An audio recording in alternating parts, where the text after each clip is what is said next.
Back again, book 2 with another library loot. This time I went even more crazy at the library, not in number, but in mass. Some of the books I got are huge.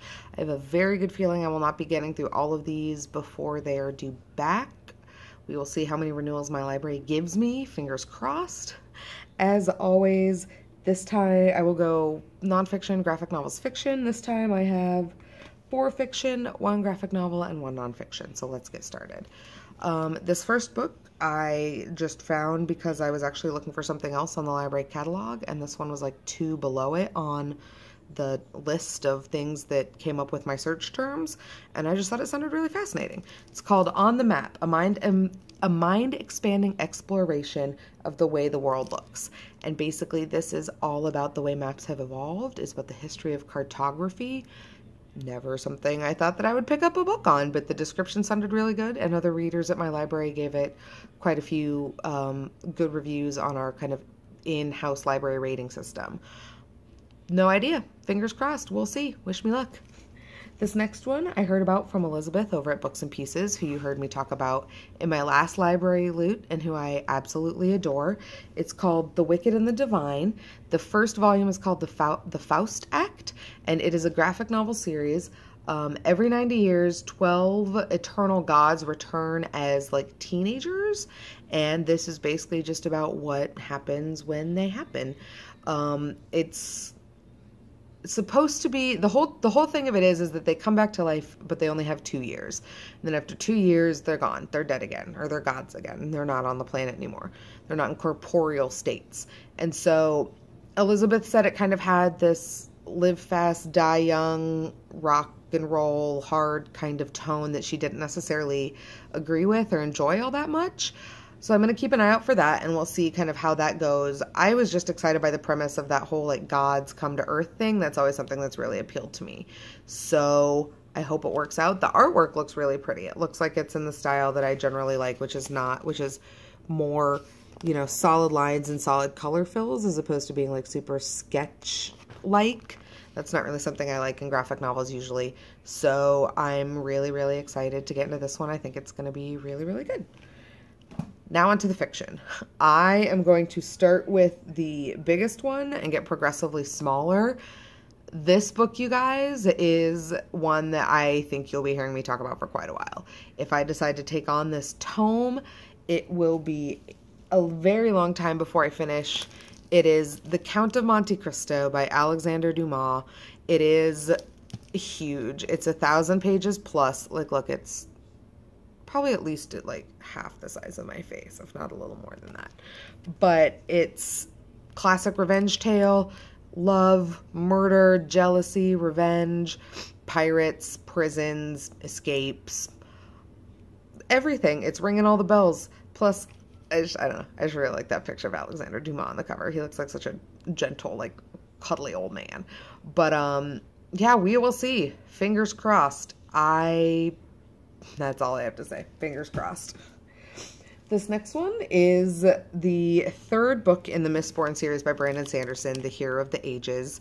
I'm working my way through these kind of as a part of A Year of Cosmere, although I'm so far behind on their read-along schedule that it's just like I'm kind of not really participating. I am keeping an eye on everything that comes up, though. So as I read the books, I go and I'll read the Goodreads discussion groups and watch the contributor videos and all of that, but I'm just, I think, a little woefully too far behind to really actively read along with them. Anyway, 3rd book in the series, so naturally can't really talk about it. I'm super excited to get to it. I enjoyed the second one.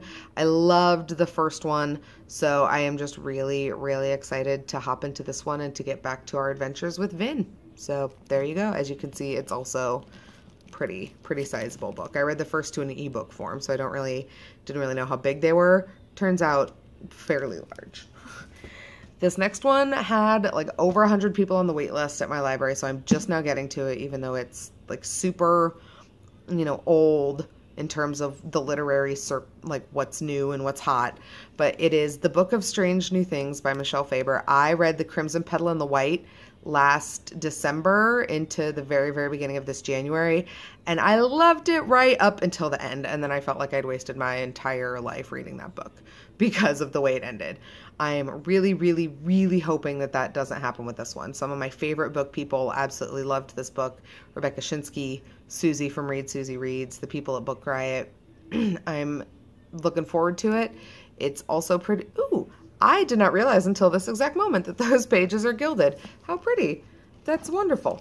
Anyway, I'm very, very, very, very excited to get to it because I am really, really hoping that Michelle Faber works out as an author. It's about let's see. It's about a priest who is called to space to kind of bring religion out to space. And as he goes out to space, the world kind of starts to fall apart back at home. Global catastrophes, all kinds of that stuff. So it's about him and his wife back at home and their relationship and all of that. I'm excited to get to it. I'm really, really confident that it's going to be good. So I hope the book doesn't let me down. We'll see. And lastly is a YA title. I have been looking forward to this because it's by Elizabeth Vine, and I loved Codename Verity so much. It was one of my favorite books of the years that I read it. This one is called Black Dove, White Raven. It's about Tio, and Tio's mom dies in a plane accident. His best friend M, her mother is also in the accident, but her mother survives. I believe that's the way it goes. Yes. Had to double check. And so M's mother promises Tio's mother that she's going to adopt Tio. She's going to take him. She's going to raise him as her own. They're going to be siblings, M and Tio, and it's going to be amazing. The only problem is that Tio is black and M is white. And it's about 1930s America. That is just not something that's going to happen peacefully and without problems. And so M's mom moves the entire family to Ethiopia. And she does this as an effort to be able to raise her family in peace. I don't know how it goes because I haven't read it yet. I have a feeling that there will be some problems that come up with that, but it's supposed to just be a beautiful exploration of Ethiopia and race and family in this, in the 1930s. Like I said, I loved Codename Verity when I read it, so I'm really thinking that this one's going to be pretty high on my list of good reads for the year, but I guess we'll just have to read it and see. And that, my friends, is everything that I got from the library this time. As always, if you've read any of these, please let me know in the comments down below. Otherwise, like, subscribe, find me somewhere else on the internet, and let's talk books. Bye, guys.